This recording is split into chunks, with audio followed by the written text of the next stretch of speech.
3, 2, 1。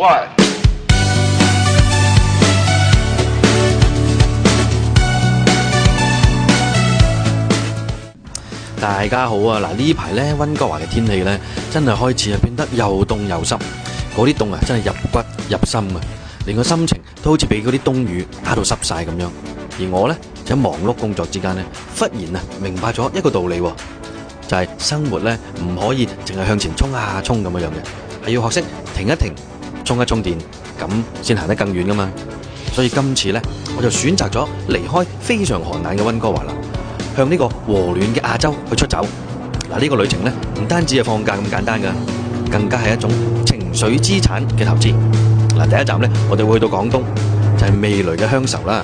嗱，廣東用一句話去形容啊，就係食在中華，味在粵菜啦。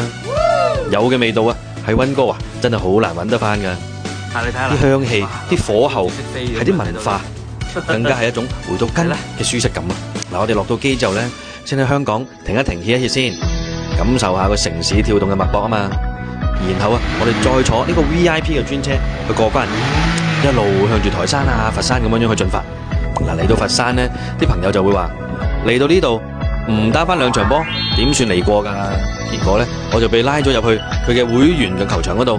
嗱，呢個安排咧，真係令我收穫非常之豐滿嘅。嗱，中國內地嘅高爾夫球場咧，原來係真係另一個層次嘅。最特別嘅咧，就係佢哋會有球童。而家加拿大打波，你發夢都發唔到有啊！你只不過係你自己嘅教練。但係喺佛山咧，啲球童啊，就好似你嘅行走策略師咁樣，佢哋啊會幫你睇下風向啊，睇下角度啊，揀埋啲球桿俾你，幫你分析埋嗰啲球線路線咁樣嘅。呢種咧被專業人士帶住向前嘅感覺，真係啊可以令到你打到更低嘅分數，更靚嘅表現。嗰一刻咧，我真係覺得原來啊俾啲專業包圍嘅生活真係舒服好多嘅。跟住我哋去到廣州，嗱，嚟到廣州啊，點可以唔去炳城啊？呢個係廣州最出名嘅一間飯店，米芝蓮嘅招牌，唔係得個名咁簡單噶，係代表住佢有一種特別嘅品質，佢有一種食物嘅堅持，佢哋嘅菜式啊真係冇得輸。又精緻啦，又用心啦，真係每一啖都係故事。嗱，而最令我驚喜嘅咧，知唔知係咩啊？竟然啊，就係普通不過嘅菠蘿包。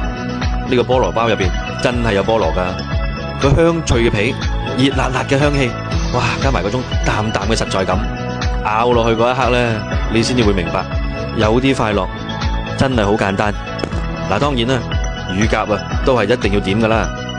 啲皮香肉嫩啊，啖啖肉質啊咁，哇！真係食唔停口嘅，食到我心情啊都升咗幾級添啊！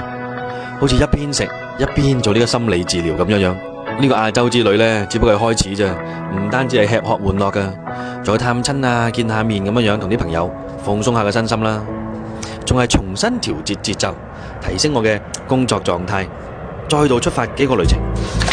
有時候呢，離開一下先睇得更加清楚。休息一下，先至行得更遠噶嘛，都好似打高爾夫球咁樣，你要揀啱方向，用啱呢啲工具，跟住個節奏，穩住你嘅心態，而且啊，每一次嘅旅程啊，都係幫我哋變得更強、更好嘅自己。嗱，希望咧，我哋透過我嘅鏡頭同埋我嘅旁白，你哋啊都可以感受到我今次嘅旅程嘅溫度啦、嘅味道啦，同埋嗰份久違咗嘅輕鬆。